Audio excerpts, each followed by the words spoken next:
নমস্কার, আমি অলোক মদক। আমার স্মার্ট স্টাডি এডুকেশনাল চ্যানেলে আমার সকল উচ্চ মাধ্যমিক পরীক্ষার্থী ভাই বোনেদের আমার আন্তরিক শুভেচ্ছা, ভালোবাসা জানাই।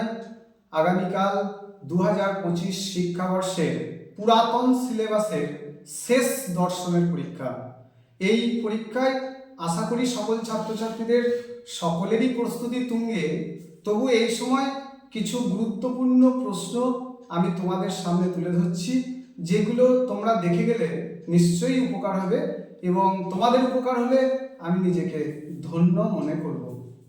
যে এমসিকিউ এসএকিউ যে স্ট্রাকচার আছে, আমাদের যে মধ্যশিক্ষা সংসদ, উচ্চ মাধ্যমিক শিক্ষা সংসদ যে কোয়েশ্চেন প্যাটার্ন আমাদের রেখেছে বা কোয়েশ্চেন স্ট্রাকচার রেখেছে, সেখানে আমরা দেখব যে কোন কোন অধ্যায় থেকে, অর্থাৎ আর্গুমেন্ট বা যুক্তি থেকে আমাদের কটা এমসিকিউ, কটা এসএকিউ, প্রপোজিশন বচন থেকে আমাদের কটা এমসিকিউ পড়বে, অপোজিশন অফ প্রপোজিশন, এই যে চ্যাপ্টারটা অপোজিশন অফ প্রপোজিশন অর্থাৎ বচনের বিরোধিতা চ্যাপ্টারটা, ইমিডিয়েট ইনফারেন্স, অমাধ্যম অনুমান, ক্যাটেগরিক্যাল সিলোজিজম, নিরপেক্ষ ন্যায়, হাইপোথেটিক্যাল ডিসজাংটিভ, প্রাকল্পিক এবং বৈকল্পিক ন্যায়, বুল অ্যান্ড ভেন, বুল এবং ভেন চিত্র, ট্রুথ ফাংশন, সত্যাপেক্ষক, নেচার অফ ইন্ডাকশন, আরোহণ মানে স্বরূপ বা প্রকৃতি, কজ কারণ চ্যাপ্টার, আর মিলস মেথড, এই চ্যাপ্টারগুলো থেকে আমাদের এমসিকিউ এসএকিউ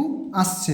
তো এবার আমি বলে রাখি যে ছাত্রছাত্রীদের সুবিধার্থে তোমরা প্রথমেই argument chapter, nature of induction আরোহণ মানে স্বরূপ বা প্রকৃতি চ্যাপ্টার, এবং কজ কারণ চ্যাপ্টারটা বেশি নাম্বার নির্ধারণ করে দিয়ে আছে, এখান থেকে আগে ভালো করে পড়বে। তারপরে বচনের বিরোধিতা করবে, তারপর প্রাকল্পিক বৈকল্পিক ন্যায় করবে, বুলেন ভেন করবে, ভেন চিত্রটা তো প্র্যাকটিস এটা করবে। তো এই যে এমসিকিউ এসএকিউর আমি গুরুত্বপূর্ণ কিছু কোয়েশ্চেন তোমাদেরকে তুলে ধরছি, তোমরা দেখবে এবং অবশ্যই আশা করি তোমাদের উপকার হবে। প্রথমেই শুরু করি। যুক্তি চ্যাপ্টার থেকে 3টে এমসিকিউ পড়বে, আমি 10টা রেখেছি। এই 10টা কোশ্চেন ভালো করে করলে অবশ্যই 3টে কমন পাবে। বচন চ্যাপ্টার থেকে 2টো পড়বে, 2টো পড়বে, আমি 11টা রেখেছি, এই কটা একটু দেখবে। বচনের বিরোধিতা তো এটা তো লজিকের ব্যাপার, এটা যে বিরোধিতা প্র্যাকটিস করেছো ছকের মাধ্যমে, সে সব কটাই অ্যান্সার করতে পারবে। নিরপেক্ষ ন্যায় চ্যাপ্টার থেকে 2টো এমসিকিউ থাকবে, তাতে তোমরা মনে হয় সংস্থান আর মূর্তিটা ভালো করে করলে তোমরা নিরপেক্ষ ন্যায় পেয়ে যাবে। আচ্ছা, প্রাকল্পিক বৈকল্পিক ন্যায় রেখেছি, এখান থেকে 2টো পড়বে, আমি 11টা কোশ্চেন রেখেছি। একটু এমপি এমটি এর বৈধতার নিয়ম কটা একটু দেখলেই হবে। ভেনচিত্র, তোমার ভেনচিত্র হচ্ছে প্র্যাকটিসের ব্যাপার, এখানে প্র্যাকটিস যারা করেছো অবশ্যই পাবে। আচ্ছা, সত্যাপেক্ষক, এটাও সত্যাপেক্ষক বচনের আমি গোটা 10 কোশ্চেন রেখেছি, 3টে পড়বে, অবশ্যই তোমরা করবে। আচ্ছা, এবার আসছি আরও অনুমানের স্বরূপ, যে চ্যাপ্টারটা আমাদের কাছে খুব মূল্যবান। আরও অনুমানের স্বরূপ থেকে আমি 11টা 16টা কোশ্চেন রেখেছি বা 17টা কোশ্চেন রেখেছি, তোমরা দেখে নেবে। আর কারণ চ্যাপ্টার থেকে যে কটা কোশ্চেন রেখেছি তোমরা একটু দেখে নিও, তোমাদের খুবই গুরুত্বপূর্ণ কাজে আসবে। আর মিলের পদ্ধতি থেকে কটা কোশ্চেন রেখেছি।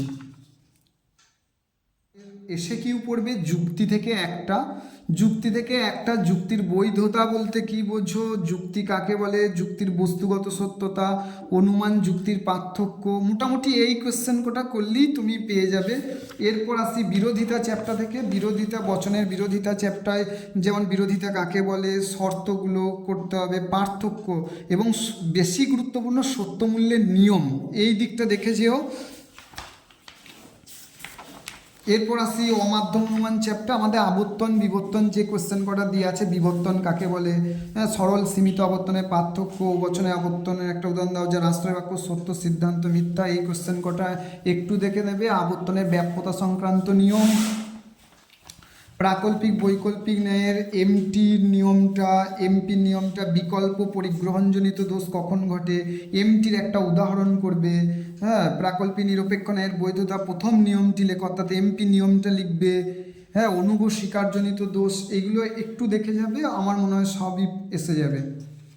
আচ্ছা, এই বুলীয় ভাষ্য ভেনচিত্র একটু কোয়েশ্চেন দেখবে যে অস্তিত্বমূলক দোষ কাকে বলে, বা এমটি ক্লাস বা শূন্যগর্ভ শ্রেণী কাকে বলে, এই কোয়েশ্চেন দুটো একটু দেখবে আর লজিকটা প্র্যাকটিস করবে। সত্যাপেক্ষক চ্যাপ্টারটার একটা দ্বিপ্রাকল্পিক বচন কখন মিথ্যা হয়, তারপর কিছু সত্যমূল্য নির্ণয় করতে দেবে, হ্যাঁ, এইগুলো একটু নিবেশন দৃষ্টান্ত কাকে বলে, একটা সংযোগী বচন কখন মিথ্যা হয়, এই কোশ্চেনগুলো একটু দেখবে। আশা করছি কোনো অসুবিধা হবে না। ফল স্তম্ভ কাকে বলে, নির্দেশক স্তম্ভ কাকে বলে, হ্যাঁ, আপতিক বচনাকার, স্বতঃসত্য বচনাকার, শতমিথ্যা বচনাকার, এগুলো একটু দেখবে। হ্যাঁ, আর আরোহ অনুমানের স্বরূপ যেটা আমাদের কাছে খুব গুরুত্বপূর্ণ, আরোহ অনুমানের স্বরূপ আমি বলবো প্রথম 7টা কোশ্চেন খুব ভালো করে করো। উপমা যুক্তির ভিত্তি, আরোহ অনুমান সংক্রান্ত লাভ বলতে কী বোঝো, প্রকৃতির একরূপতা নীতি কী দাবি করে, হ্যাঁ, আরোহ অনুমানের স্তর বিভাগগুলি উল্লেখ করো, আরোহ অনুমানের বস্তুগত ভিত্তি, বৈজ্ঞানিক অবৈজ্ঞানিক আরোহের পার্থক্য, এগুলো একটু দেখে যেও।